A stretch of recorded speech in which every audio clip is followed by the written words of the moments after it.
Pembacaan Alkitab 1 tahun, hari ke-301, Injil Lukas pasal 13 sampai 15.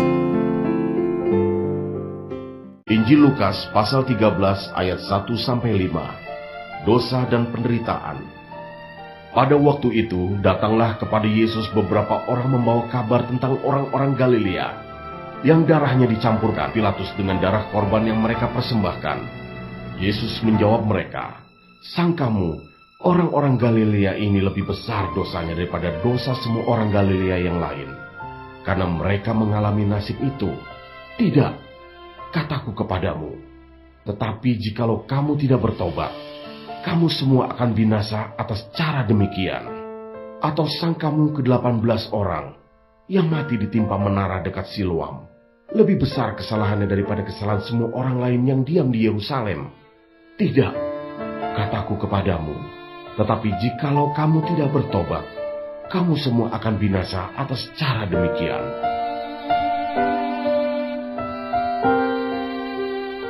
Ayat 6-9. Perumpamaan tentang pohon ara yang tidak berbuah. Lalu Yesus mengatakan perumpamaan ini. Seorang mempunyai pohon ara yang tumbuh di kebun anggurnya, dan ia datang untuk mencari buah pada pohon itu. Tetapi ia tidak menemukannya.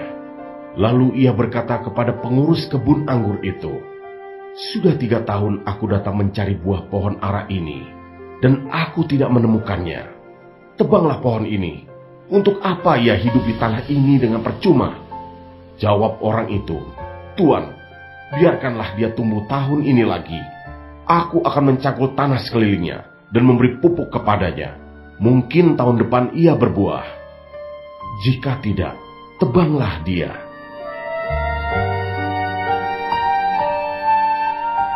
Ayat 10-17. Menyembuhkan orang sakit pada hari Sabat. Pada suatu kali, Yesus sedang mengajar dalam salah satu rumah ibadat pada hari Sabat. Di situ ada seorang perempuan yang telah 18 tahun dirasuk roh, sehingga ia sakit sampai bungkuk punggungnya dan tidak dapat berdiri lagi dengan tegak. Ketika Yesus melihat perempuan itu, ia memanggil dia dan berkata kepadanya, "Hai ibu, penyakitmu telah sembuh." Lalu ia meletakkan tangannya atas perempuan itu, dan seketika itu juga berdirilah perempuan itu dan memuliakan Allah. Tetapi kepala rumah ibadat gusar karena Yesus menyembuhkan orang pada hari Sabat. Lalu ia berkata kepada orang banyak, "Ada 6 hari untuk bekerja. Karena itu datanglah pada salah satu hari itu untuk disembuhkan, dan jangan pada hari Sabat." Tetapi Tuhan menjawab dia, katanya, "Hai orang-orang munafik, bukankah setiap orang di antaramu melepaskan lembunya atau keledainya pada hari Sabat dari kandangnya dan membawanya ke tempat minuman? Bukankah perempuan ini yang sudah 18 tahun diikat oleh iblis harus dilepaskan dari ikatannya itu, karena ia adalah keturunan Abraham?" Dan waktu ia berkata demikian, semua lawannya merasa malu, dan semua orang banyak bersuka cita karena segala perkara mulia yang telah dilakukannya.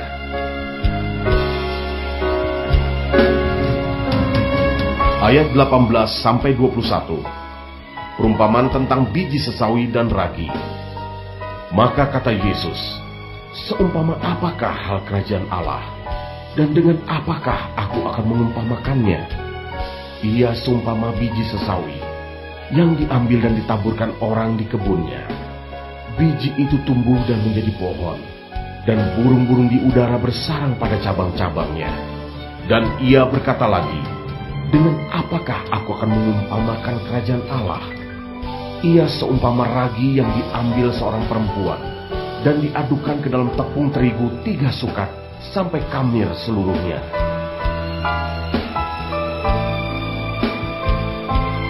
Ayat 22-30. Siapa yang diselamatkan? Kemudian Yesus berjalan keliling dari kota ke kota dan dari desa ke desa, sambil mengajar dan meneruskan perjalanannya ke Yerusalem. Dan ada seorang yang berkata kepadanya, "Tuhan, sedikit sajakah orang yang diselamatkan?" Jawab Yesus kepada orang-orang di situ, berjuanglah untuk masuk melalui pintu yang sesak itu. Sebab aku berkata kepadamu, banyak orang akan berusaha untuk masuk, tetapi tidak akan dapat. Jika tuan rumah telah bangkit dan telah menutup pintu, kamu akan berdiri di luar dan mengetok-ngetok pintu sambil berkata, Tuan, bukakanlah kami pintu. Dan ia akan menjawab dan berkata kepadamu, aku tidak tahu dari mana kamu datang. Maka kamu akan berkata, kami telah makan dan minum di hadapanmu, dan engkau telah mengajar di jalan-jalan kota kami. Tetapi ia akan berkata kepadamu, aku tidak tahu dari mana kamu datang. Enyalah dari hadapanku, hai kamu sekalian yang melakukan kejahatan. Di sanalah akan terdapat ratap dan kertak gigi, apabila kamu akan melihat Abraham dan Ishak dan Yakub dan semua nabi di dalam kerajaan Allah, tetapi kamu sendiri dicampakkan keluar. Dan orang akan datang dari timur dan barat, dan dari utara dan selatan, dan mereka akan duduk makan di dalam kerajaan Allah. Dan sesungguhnya ada orang yang terakhir yang akan menjadi orang yang terdahulu, dan ada orang yang terdahulu yang akan menjadi orang yang terakhir.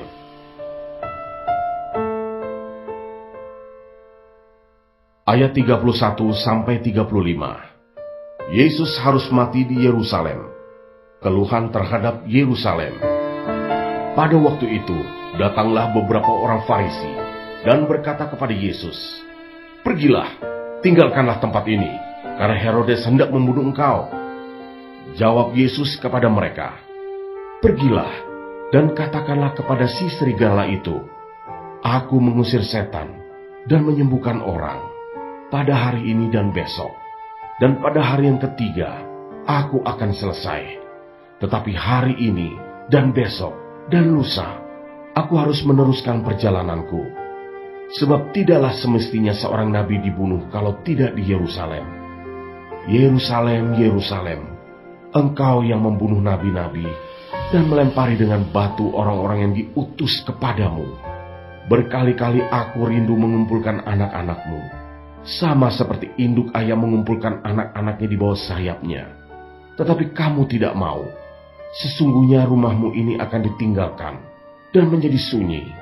Tetapi aku berkata kepadamu, kamu tidak akan melihat aku lagi, hingga pada saat kamu berkata, diberkatilah dia yang datang dalam nama Tuhan.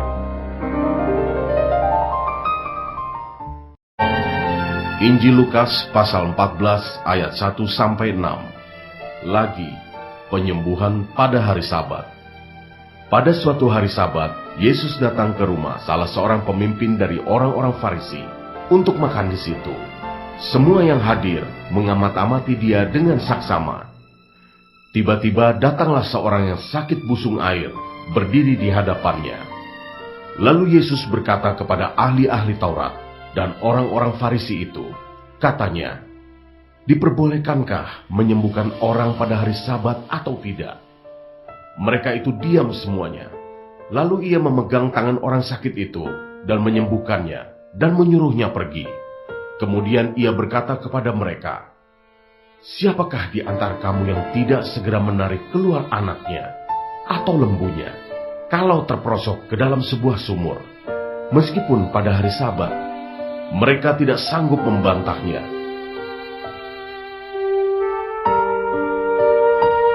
Ayat 7-11. Tempat yang paling utama dan yang paling rendah. Karena Yesus melihat bahwa tamu-tamu berusaha menduduki tempat-tempat kehormatan, ia mengatakan perumpamaan ini kepada mereka.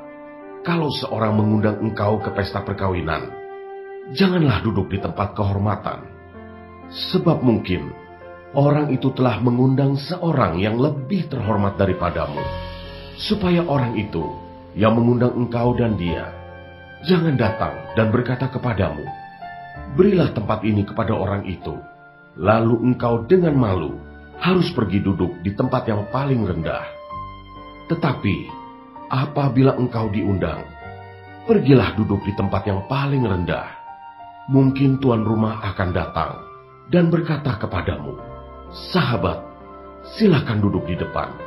Dan dengan demikian engkau akan menerima hormat di depan mata semua tamu yang lain. Sebab barang siapa meninggikan diri, ia akan direndahkan. Dan barang siapa merendahkan diri, ia akan ditinggikan.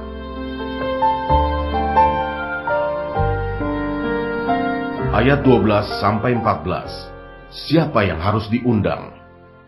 Dan Yesus berkata juga kepada orang yang mengundang dia, apabila engkau mengadakan perjamuan siang atau perjamuan malam, janganlah engkau mengundang sahabat-sahabatmu, atau saudara-saudaramu, atau kaum keluargamu, atau tetangga-tetanggamu yang kaya, karena mereka akan membalasnya dengan mengundang engkau pula, dan dengan demikian engkau mendapat balasnya.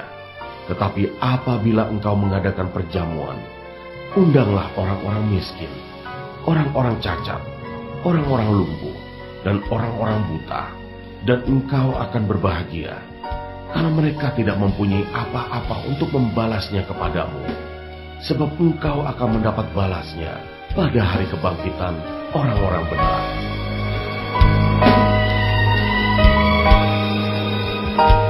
Ayat 15-24, perumpamaan tentang orang-orang yang berdalih. Mendengar itu berkatalah seorang dari tamu-tamu itu kepada Yesus, berbahagialah orang yang akan dijamu dalam kerajaan Allah. Tetapi Yesus berkata kepadanya, ada seorang mengadakan perjamuan besar, dan ia mengundang banyak orang.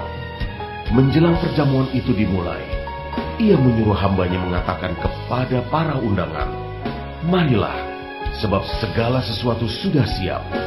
Tetapi mereka bersama-sama meminta maaf.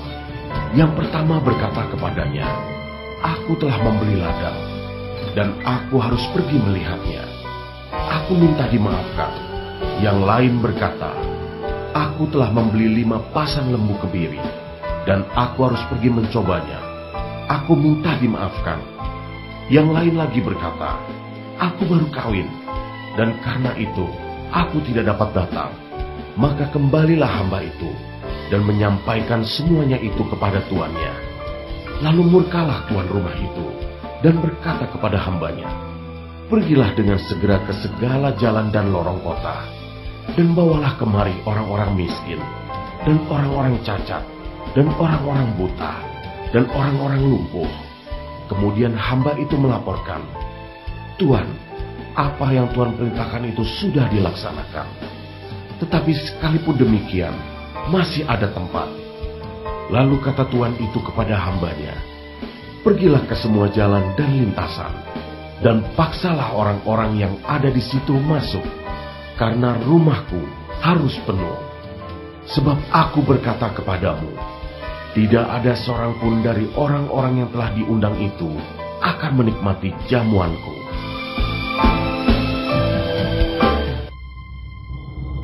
Ayat 25-35. Segala sesuatu harus dilepaskan untuk mengikut Yesus. Pada suatu kali, banyak orang berduyun-duyun mengikuti Yesus dalam perjalanannya. Sambil berpaling, ia berkata kepada mereka, jikalau seorang datang kepadaku, dan ia tidak membenci bapaknya, ibunya, istrinya, anak-anaknya, saudara-saudaranya laki-laki, atau perempuan, bahkan nyawanya sendiri, ia tidak dapat menjadi muridku. Barang siapa tidak memikul salibnya dan mengikut aku, ia tidak dapat menjadi muridku. Sebab siapakah di antara kamu yang kalau mau mendirikan sebuah menara, tidak duduk dahulu membuat anggaran biayanya, kalau cukup uangnya untuk menyelesaikan pekerjaan itu, supaya jikalau ia sudah meletakkan dasarnya dan tidak dapat menyelesaikannya, jangan-jangan semua orang yang melihatnya mengejek dia sambil berkata, orang itu mulai mendirikan, tetapi ia tidak sanggup menyelesaikannya. Atau, raja manakah yang kalau mau pergi berperang melawan raja lain, tidak duduk dahulu untuk mempertimbangkan, apakah dengan 10.000 orang ia sanggup menghadapi lawan yang mendatanginya dengan 20.000 orang? Jikalau tidak, ia akan mengirim utusan selama musuh itu masih jauh untuk menanyakan syarat-syarat perdamaian. Demikian pula lah tiap-tiap orang di antara kamu yang tidak melepaskan dirinya dari segala miliknya, tidak dapat menjadi muridku. Garam memang baik, tetapi jika garam juga menjadi tawar, dengan apakah ia diasinkan? Tidak ada lagi gunanya, baik untuk ladang maupun untuk pupuk, dan orang membuangnya saja. Siapa mempunyai telinga untuk mendengar, hendaklah ia mendengar. Injil Lukas pasal 15 ayat 1-7. Perumpamaan tentang domba yang hilang. Para pemungut cukai dan orang-orang berdosa biasanya datang kepada Yesus untuk mendengarkan Dia. Maka bersungut-sungutlah orang-orang Farisi dan ahli-ahli Taurat. Katanya, ia menerima orang-orang berdosa dan makan bersama-sama dengan mereka. Lalu ia mengatakan perumpamaan ini kepada mereka. Siapakah di antara kamu yang mempunyai 100 ekor domba? Dan jikalau ia kehilangan seekor di antaranya, tidak meninggalkan yang 99 ekor di padang gurun, dan pergi mencari yang sesat itu, sampai ia menemukannya. Dan kalau ia telah menemukannya, ia meletakkannya di atas bahunya dengan gembira. Dan setibanya di rumah, ia memanggil sahabat-sahabat dan tetangga-tetangganya, serta berkata kepada mereka, "Bersukacitalah bersama-sama dengan aku, sebab dombaku yang hilang itu telah kutemukan." Aku berkata kepadamu, demikian juga akan ada sukacita di sorga, karena satu orang berdosa yang bertobat, lebih daripada sukacita karena 99 orang benar yang tidak memerlukan pertobatan.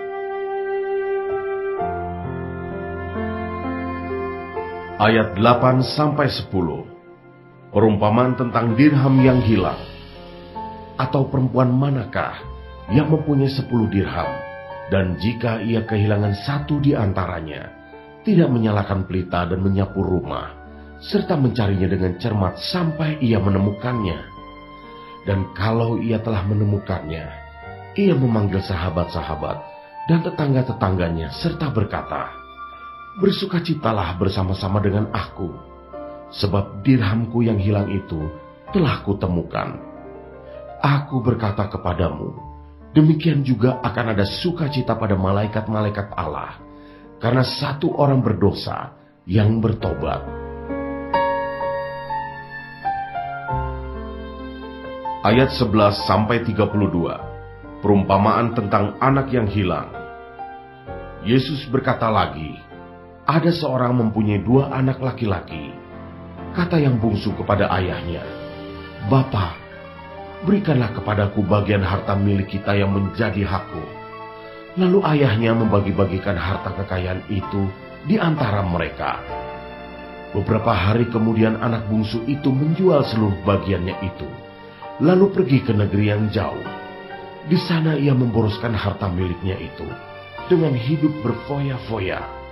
Setelah dihabiskannya semuanya, timbullah bencana kelaparan di dalam negeri itu, dan ia pun mulai melarat. Lalu ia pergi dan bekerja pada seorang majikan di negeri itu. Orang itu menyuruhnya ke ladang untuk menjaga babinya. Lalu ia ingin mengisi perutnya dengan ampas yang menjadi makanan babi itu. Tetapi tidak seorang pun yang memberikannya kepadanya. Lalu ia menyadari keadaannya. Katanya, "Betapa banyaknya orang upahan Bapakku yang berlimpah-limpah makanannya. Tetapi aku di sini mati kelaparan. Aku akan bangkit dan pergi kepada Bapakku dan berkata kepadanya, Bapa, aku telah berdosa terhadap sorga dan terhadap Bapa. Aku tidak layak lagi disebutkan anak Bapa. Jadikanlah aku sebagai salah seorang upahan Bapa." Maka bangkitlah ia dan pergi kepada bapaknya. Ketika ia masih jauh, ayahnya telah melihatnya. Lalu tergeraklah hatinya oleh belas kasihan. Ayahnya itu berlari mendapatkan dia, lalu merangkul dan mencium dia. Kata anak itu kepadanya, "Bapa, aku telah berdosa terhadap sorga dan terhadap Bapa. Aku tidak layak lagi disebutkan anak Bapa." Tetapi ayah itu berkata kepada hamba-hambanya, "Lekaslah, bawa kemari jubah yang terbaik. pakaikanlah itu kepadanya, dan kenakanlah cincin pada jarinya, dan sepatu pada kakinya. Dan ambillah anak lembu tambun itu, sembelihlah dia, dan marilah kita makan dan bersuka cita, sebab anakku ini telah mati, dan menjadi hidup kembali. Ia telah hilang, dan didapat kembali. Maka mulailah mereka bersukaria. Tetapi anak yang sulung berada di ladang. Dan ketika ia pulang, dan dekat ke rumah, ia mendengar bunyi seruling, dan nyanyian tari-tarian. Lalu ia memanggil salah seorang hamba dan bertanya kepadanya, "Apa arti semuanya itu?" Jawab hamba itu, "Adikmu telah kembali, dan ayahmu telah menyembelih anak lembu tambun, karena ia mendapatnya kembali dengan sehat." Maka marahlah anak sulung itu, dan ia tidak mau masuk. Lalu ayahnya keluar, dan berbicara dengan dia. Tetapi ia menjawab ayahnya, katanya, "Telah bertahun-tahun aku melayani Bapa, dan belum pernah aku melanggar perintah Bapa. Tetapi kepadaku belum pernah Bapa memberikan seekor anak kambing untuk bersuka cita dengan sahabat-sahabatku. Tetapi baru saja datang anak Bapa yang telah memboroskan harta kekayaan Bapa bersama dengan pelacur-pelacur. Maka Bapa menyembelih anak lembu tambun itu untuk dia." Kata ayahnya kepadanya, "Anakku, engkau selalu bersama-sama dengan aku, dan segala kepunyaanku adalah kepunyaanmu. Kita patut bersuka cita dan bergembira karena adikmu telah mati dan menjadi hidup kembali. Ia telah hilang dan didapat kembali."